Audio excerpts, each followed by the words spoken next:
Dave Sussman in the chair for Joe Messina at the Real Side Radio. And again, if you are on the Facebook, you can check us out at The Real Side, have a conversation with all of the wonderful listeners on there as well. And you can also give us a phone call at 855-732-5563. So before the break, I was talking about this implosion, this incredible just collapse that is happening over at the airport network known as CNN. And to talk about what is happening in our media, plus a whole heck of a lot more, I am delighted to have joining us a good friend, the purveyor at Radio Deplorable at Ricochet.com, David Carter. How are you, Dave? I'm doing great, Dave. How you doing?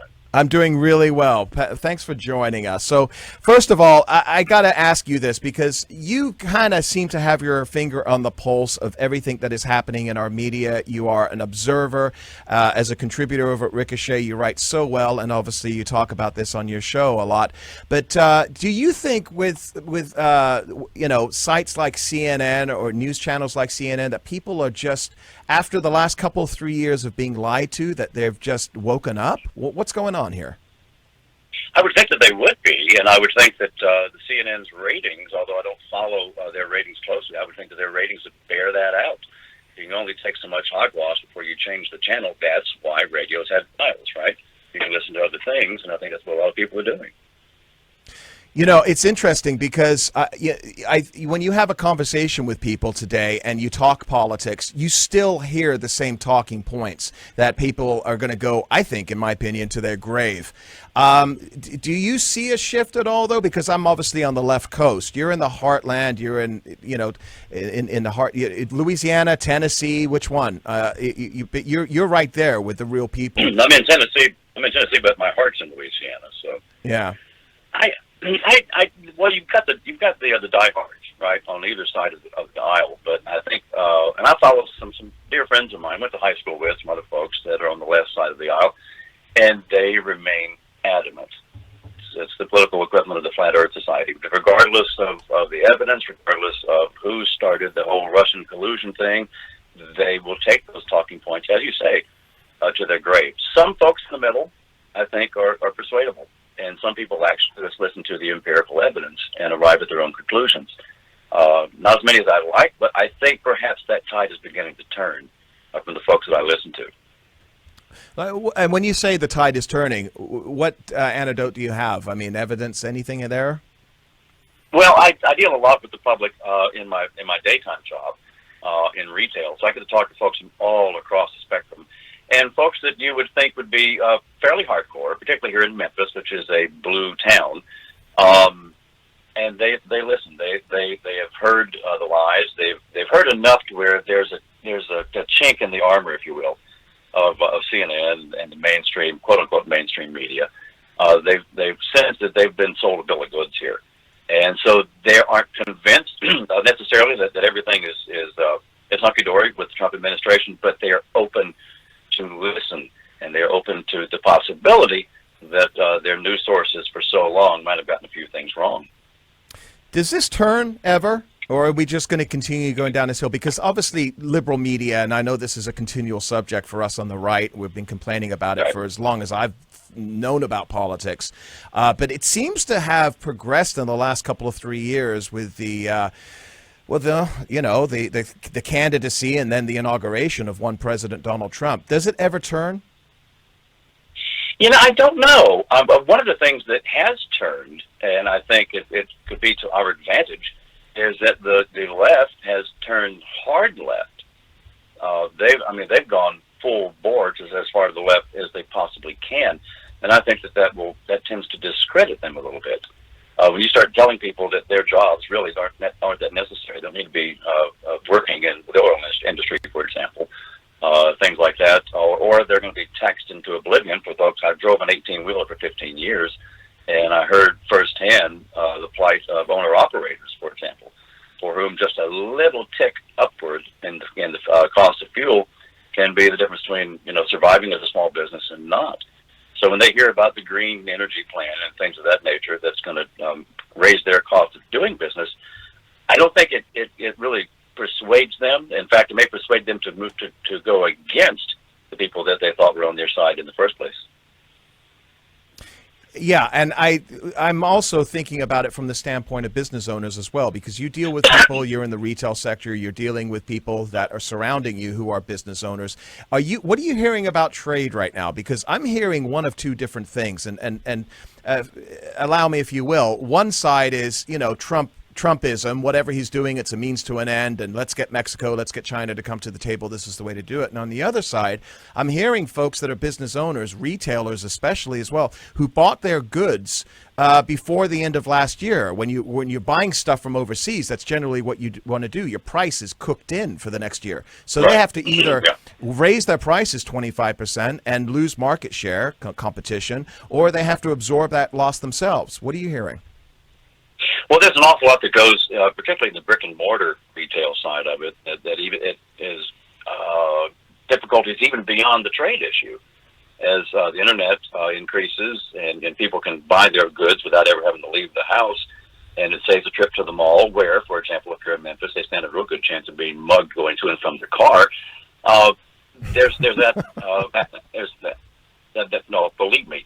Anyway, there's that aspect of it as well. Wow. The business owners that I've talked to, they're, particularly in Memphis where I am, they're more concerned about that aspect and the foot traffic diminishing than they spend a lot of time talking about the trade issue. And personally, I'm of two minds about it. I've always thought of tariffs as a tax on the consumer.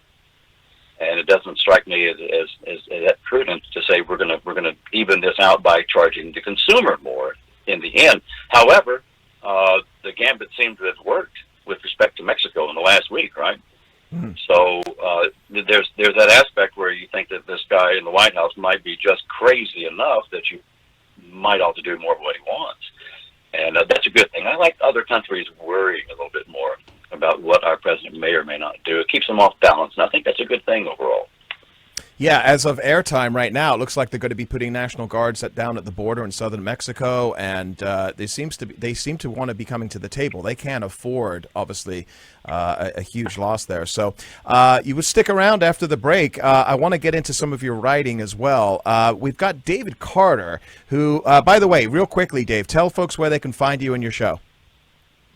Well, I'm on Radio Deplorable. You can find that also at Ricochet.com, or you can just Google Radio Deplorable. Or if you want to check out the back issues of it, then go to Dave Carter Online and look there. Yeah, fascinating guests. A great, incredible radio voice. This man is a veteran of so many things, but broadcasting, you can hear it. We'll be right back after the break here. Dave Sussman in the chair for Joe Messina at Real Side Radio. Stick around, folks. Right back after the news and the weather. News, and weather. We'll be right back. All right. I'm still cracking up from the sound drops here. This is great. I am having a blast. Dave Sussman in the chair for Joe at the Real Side Radio. We're live on Facebook and our website, realside.com. There is a chat room on the website, or you can hang out on Facebook with your Facebook friends, or if you want to give us a call, 855-732-5563. And just to introduce myself to those folks that haven't heard me before, although I think everybody on this Facebook room are good friends at this point. I'm Dave Sussman. You can find my show, The Dave Sussman Show, Whiskey Politics on YouTube. You have probably found me in other places along the internets, including where our guest right now, Dave Carter, also writes, and that is Ricochet.com.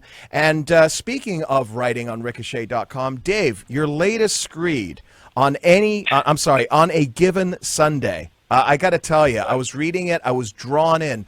You interweave religion and the complexities of the different roles that we play when you're in a church, as opposed to going into politics, and bringing it all together in this.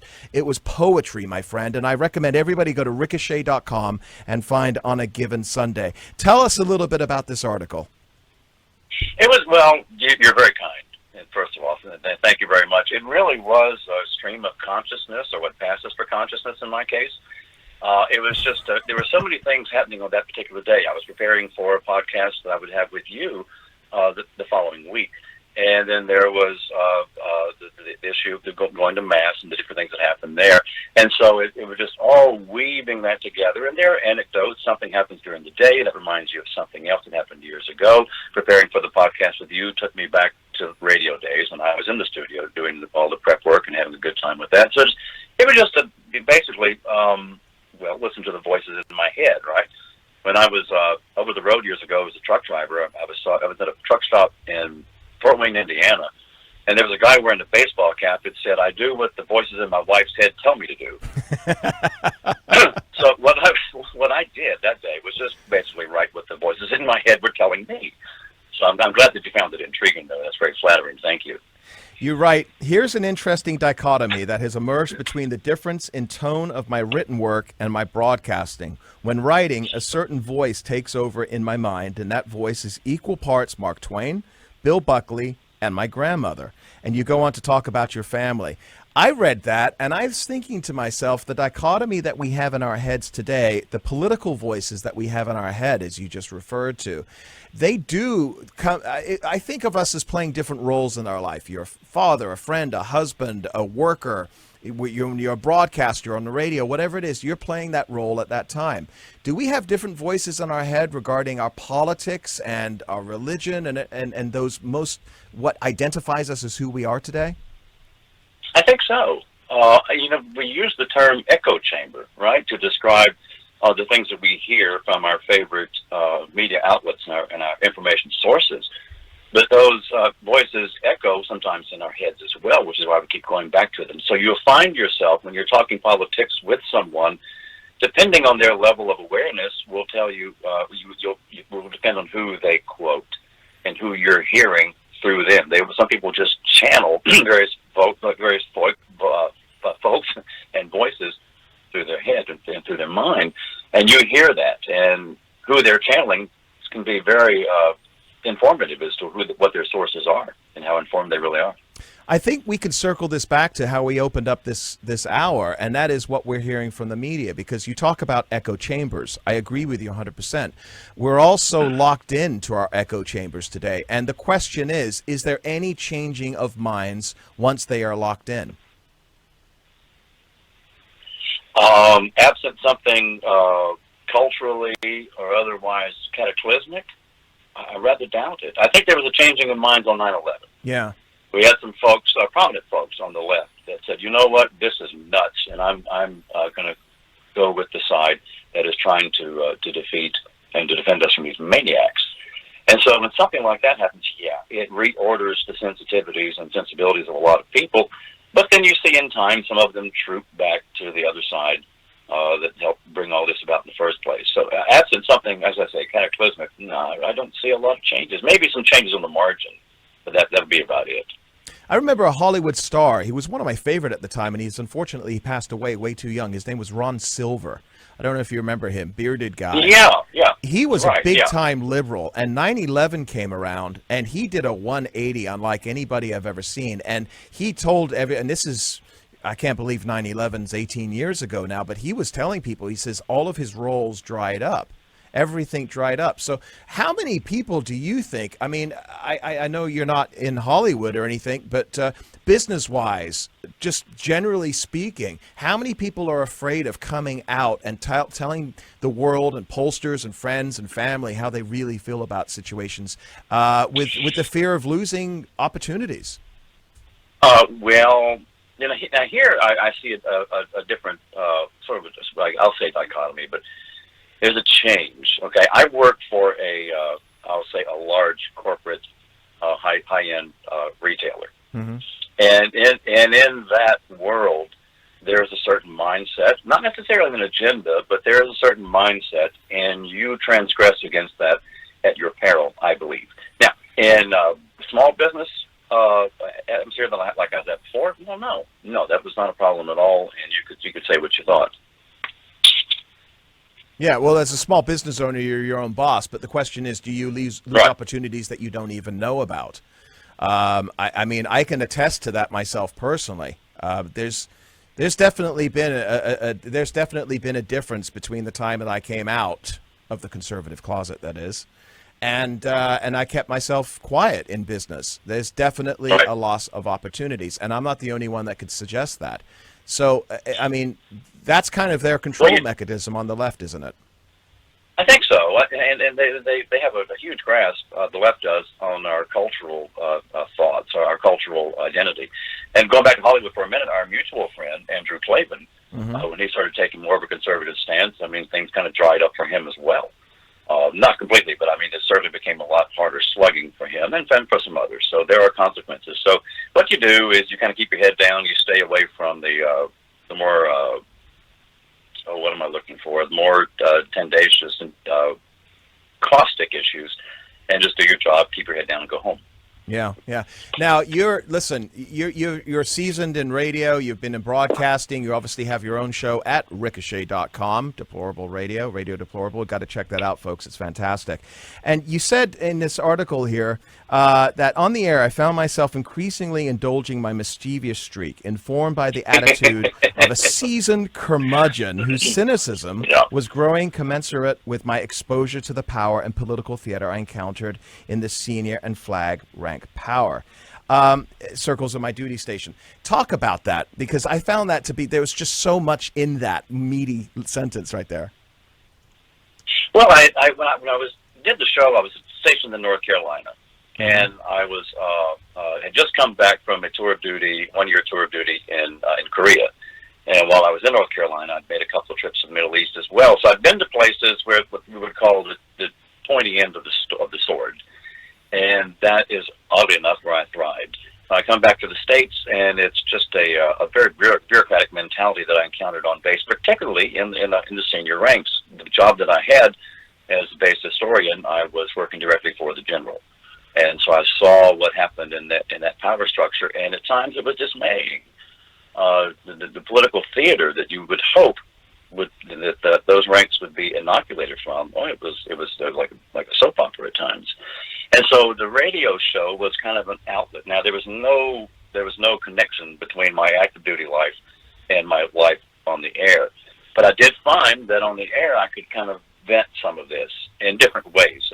My show was a cross of Don Imus and Wolfman Jack and every other crazy loon I'd heard on the radio, and my own mischievous tendencies. So there was skits and poking fun at people, and just kind of had a lot of time. We poked fun at everybody, most of all me, for example. So it was a lot of fun. I enjoyed it. Listen, we need more of you, and folks where we can just listen and sip a drink and laugh and also be informed as well. One of the things I've really enjoyed about what you do and your work is that you just don't have people screaming at each other. And I think that's really tearing us apart. The fabric of our, the seams of our fabric as a society is just with this incessant, continual, you've got to be outraged and at 11. And I completely forget what last week's outrage was. I'm going to forget today's outrage in by the time I go to sleep tonight. So anyway, can you stick around for a few more minutes after the break?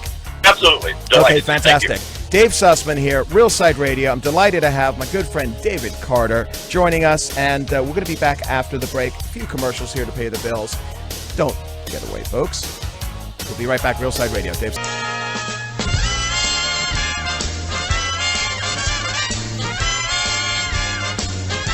Is that Naked Gun?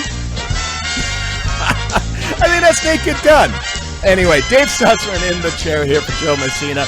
Delighted to be here with you folks at The Real Side Radio. We're live on Facebook and our website, therealside.com. Chat room on the website, and you can also hang out on Facebook with your Facebook friends. And give us a call at 855-732-5563. We're continuing our first hour here. We're delighted to have and very privileged to have David Carter. Dave Carter, you can find him at Dave Carter Online as well, right, Dave? Yeah, that's it, DaveCarterOnline.com. That's my own little corner of the universe. There you go. Check out his website, folks. It's some great reads and some great podcasts and everything we've been talking about here, including his article on A Given Sunday is up there, as well as Ricochet.com. So during the break, Dave, we were talking a little bit about Senator Kirsten Gillibrand, who says that Christian beliefs are not allowed, and pro-lifers are like racists and anti-Semites. Let's do a quick little view here if we can get her I 7-year-old think there's voice. some issues that have such moral clarity that we have as a society decided that the other side is not acceptable. Imagine saying that it's okay to appoint a judge who's racist or anti-Semitic or homophobic. Asking someone to appoint someone who takes away basic human rights of any group of people in America. I think that I don't think those are political issues anymore. And we believe... So what she's referring to is obviously basic human rights is the right for us to rip a fetus out of the womb as late as 9 months. We led in and we were talking about your article on A Given Sunday. Obviously, you come from a place where you have Christian beliefs. When you hear something like this, a Kirsten Gillibrand, who, by the way, Dave, is polling, I think, at 0%. So I don't think she's going to be our next president, but she's out there. She's got a mouthpiece. What are your feelings on this? And she's from is it New York or New York? New York, yeah, right? Senator from the great state of New York. Yeah. To equate the idea that we ought not go around slaughtering human beings with anti-Semitism, for example, which manifests itself, as we all know, in the slaughter of human beings, is morally, intellectually, and historically incoherent. It's insane, to put it politely. And the idea, and the fact that her polling is so low in a place like New York, I think is incredibly demonstrative. At least that there's some people in New York that have at least some common sense on some things, and that's a good thing. I don't know. She went on to say about the separation of church and state, and that we don't take away basic human rights of any group, except of course if you're a Christian, right? Or if you're a baby. Or if you're a baby, because it's right to life, it just doesn't exist. I can't get into her head, which is good. I imagine it's a frightening place, but I just don't understand. How do you make it, Dave, of the anti-Semitism being equal to anti-abortion beliefs? Well, it's just stunning. It's a very interesting point that you raise here, because I think that when we talk about the left today, and leftism generally speaking, everything is about identity, and it's about identity politics, and it's all one big barrel of identity. So if there is hate in any regard, that you have to include Islamophobia and anti-Semitism and homophobia and everything else, and it's kind of like shooting fish in a barrel here. But when we're talking about this, they automatically go to relating something they disagree with to something so egregious as anti-Semitism or any other ism or phobia or whatever it may be, that this is their default, that I don't think they have the mindset, they don't have the brain power to separate and delineate real issues here. She's from New York, Dave. Okay, New York, like Virginia, was the state. They turned the Empire State Building pink when they went ahead and approved the ability to essentially do what is I think, all intents and purposes, is infanticide, right? Right. Well, and it goes back to something that we talked about in the last segment, Dave, and that is we were talking about the Democrats having taken a hard left turn, and that obligates them to do, as you say, whenever to have a default reaction to everything they disagree with. So on a scale of 0 to 10 in terms of moral outrage, they take it to 11 on every single thing. But what it's done, and again, as I said earlier, I think it works to our credit to some extent, but they've rendered themselves intellectually and morally incoherent. But it's just I'm sitting here and I've been around a while. I mean, like I said, I'm a seasoned curmudgeon. This is just astonishing. This is just jaw-droppingly crazy. And I can't get my mind around what I just heard. So, okay, let's take her out of the equation, because if we're taking a look at the left today, and you've got 22 or 23 other candidates that are all basically all saying the same thing. Even Joe Biden, who by many is considered the quote unquote moderate one of these guys, he reversed course, right? He said that before he voted for it, he was against the Hyde Amendment, right? I mean. Yeah. So there really isn't a place for moderation now on the left, is there? Well, he's pulling a page out of John Kerry's book, isn't he? That he was Right. Like before the thing against he was Exactly. against whatever. But yeah, he's kind of having his own issue with trying on different sizes of flip flops, and he'll do what he has to say. Now, I have to say, with respect to Joe Biden, my family has a little bit, oddly enough, of interaction with him. I had a cousin who was in the Army, and he was at Walter Reed. This is several years ago, and egregiously wounded, hurt. And then Vice President Biden was making a trip through Walter Reed during the holidays, and so he came in and met my family and made a tremendous impression on them because his son was in the military as well. So he was there in the capacity of one military family member / parent to another, and so that was very meaningful to them, and I respected that. But you can do wonderful things and still have some awful policy ideas and ideological issues, right? And that's I think he's suffering from that. Now, whenever he changed words or changed beliefs on this, was he using his words or someone else's? Who, Biden's? Yeah, he plagiarizes. Yeah. So I think you have right. Everything he says is dubious. In fact, I think who was it? Avenatti. Right? He used Avenatti's words yesterday. He says, "Let's make America America again." Dude, who is your handler? You just basically plagiarized the guy that's got like 400 years facing him in jail. There was a politician that I think it was Churchill said of a guy that he's a man of his most recent words. I think with respect to Biden, we're seeing that he's a man of his most recent plagiarism. If it works, he believes it, right? So I don't know. Listen, he lost his first run at president. What was that in what year was it? 88? When the plagiarism issue came out, and then he ran again in 2008, and he was a 1%er. Okay, Obama basically carried him onto his. It was a surprise that Obama chose him, a Delaware senator. It's not exactly delegate rich. Right? It's because, and then a lot of people said, well, because Obama was a first-term senator, he had zero experience. He was like 23 years old or whatever it was at the time, and so bringing Biden in was gravitas. But I don't know. I mean, the guy is, first of all, he's going to be the oldest president ever in history if he does win this thing.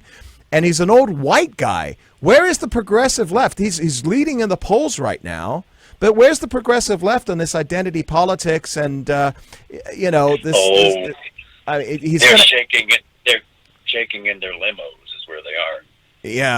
Yeah. But he's going to have to bring a Kamala Harris on with him if he's going to want to have that. Get that.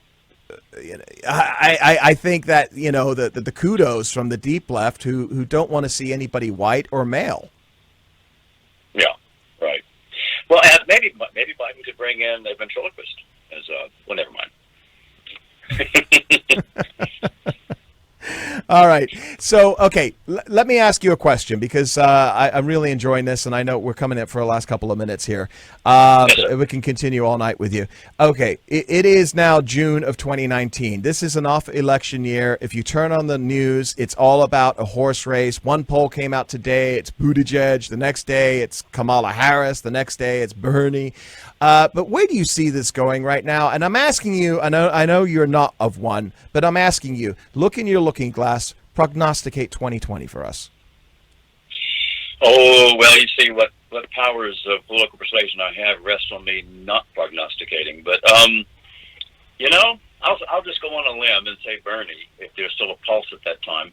He's been at it for so long, and there will be a substantial faction in the Democratic Party that says, he was cheated last time. We do know that much, thanks to the pro-Clinton forces in the last election. They did everything, including tilting the debates and everything else against him. So why not? I mean, he's no further left than anybody else out there, but he's been at it a long time. Give it a shot. And as long as they're making a hard turn to the left, hey, he was far left when far left wasn't cool, right? So he's got staying power. Do you think the vernacular socialism, democratic socialism, he is embracing it? Normally when somebody throws that at you, you think of it as an epithet and you try to distance yourself, but they're gonna stick with that, right? No, I think so. I hope so, too. Yeah. Find Dave Carter, folks, at Dave Carter Online. Fantastic site. DaveCarterOnline.com, is it? Yes, sir, it is. Thank you very much. Thank you so much. And also find him at Ricochet.com. Dave Sussman will be right back after the break on top of the hour at Real Side Radio. Cheers, everybody. Thanks, Dave. Thank you.